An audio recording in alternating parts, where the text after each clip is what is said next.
நம்ம எல்லாருமே ஒரு பொதுவான ஒரு ட்ரெடிஷ்னல் லைஃப்பை தான் வாழ்ந்துட்டுருக்கோம்.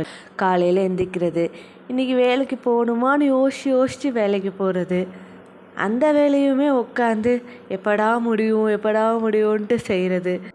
அப்புறம் வீக்கெண்டுக்காக வெயிட் பண்ணிவிட்டு வீக்கெண்டும் இவ்வளோ ஸ்பீடாக போயிடுச்சே, வீக்கெண்ட்லேயும் என்ஜாய் பண்ண முடியலேன்ட்டு மண்டே ஒரு சோகத்தை போடுறோம். இது எல்லாமே இன்றைக்கி கஷ்டப்பட்டால் நாளைக்கு சந்தோஷமாக இருக்கலாம். இந்த சேயிங்கை நம்ம ஃபாலோ பண்ணுறதுனால தான். கொஞ்சம் யோசிச்சு பாருங்கள், இன்றைக்கி இந்த வயசில் இருக்கிற எனர்ஜி தான் நாளைக்கு வயசானதுக்கப்புறமும் இருக்குமா என்ன? இதை தான் டிம் ஃபெரிஸ் ப்ராப்ளமாக கன்சிடர் பண்ணி அதுக்கான ஒரு சொல்யூஷனாக ஒரு நியூ கான்செப்டை நம்மளுக்கு இன்ட்ரடியூஸ் பண்ணுறாரு. ஆப்வியஸாக ஒர்க் பண்ணுறது முக்கியம்தான், பட் நம்ம சந்தோஷத்தை ரிட்டையர்மெண்ட் வரையும் தள்ளி போடுறது நாட் அட் ஆல் குட். அது ஸ்ட்ரெஸ்ஸாகவும் ரிக்ரெட்டாகவும் மாறுறதுக்கு நிறைய வாய்ப்பு இருக்குது. ஸோ சந்தோஷத்தை நாளைக்குன்னு தள்ளி போடாமல் எப்படி அப்பப்போ அதை யூஸ் பண்ணிக்கலாம், யூட்டிலைஸ் பண்ணிக்கலான்றதுக்காக தான் நமக்கு டிம் ஃபெரிஸ் நியூ ரிச்ன்ற இந்த கான்செப்டை சொல்லிக் கொடுக்குறாரு.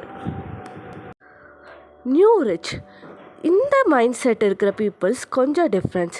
ஏன்னா அவங்களோட கோல்ஸை வெறும் மணியை மட்டும் வச்சு ஃபோக்கஸ் பண்ணாமல் டைம், ஃப்ளெக்சிபிலிட்டி இதெல்லாம் வச்சு தான் அவங்களோட கோல்ஸ்க்கான ஒர்க்ஸையே ஃபிக்ஸ் பண்ணுவாங்க. இப்படி அவங்க பண்ணுறதுனால அவங்க ஒர்க்குக்கான மணியும் ஜென்ரேட் ஆகிடுச்சு, அவங்க டைமும் வீணாக ஸ்பெண்ட் ஆகலை.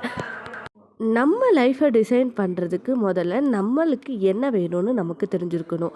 பொதுவாக எல்லாரும் சொல்கிற மாதிரி ஒரு வீடு வாங்கிட்டா சந்தோஷமாக இருப்போம்னு இஎம்ஐயில் வீடை வாங்கி அந்த சங்கிலியில் நம்ம மாட்டிக்காமல் நிம்மதியான வாழ்க்கைக்கு என்ன பண்ணணும்னு யோசிக்கணும். இப்போ உங்கள் லைஃப்பை நீங்கள் டிசைன் பண்ண ஆரம்பிங்க. உங்கள் ப்ரியாரிட்டிஸ் எதுன்னு யோசித்து அதுக்கெல்லாம் வேல்யூ கொடுக்க ஆரம்பிங்க. அடுத்ததாக உங்கள் ஃப்ரீடமை என்ஜாய் பண்ணுறதுக்கான மணியை ஜென்ரேட் பண்ணுறதுக்காக ஒர்க் பண்ண ஆரம்பிங்க. வெறும் திங்ஸில் மட்டுமே நீங்கள் ஃபோக்கஸ் பண்ணாமல் எக்ஸ்பீரியன்ஸஸில் நிறைய ஆர்வத்தை காட்டுங்க. ஒவ்வொரு நிமிஷத்தையுமே ஒரு எக்ஸ்பீரியன்ஸாக வாழ்ந்து பாருங்கள்.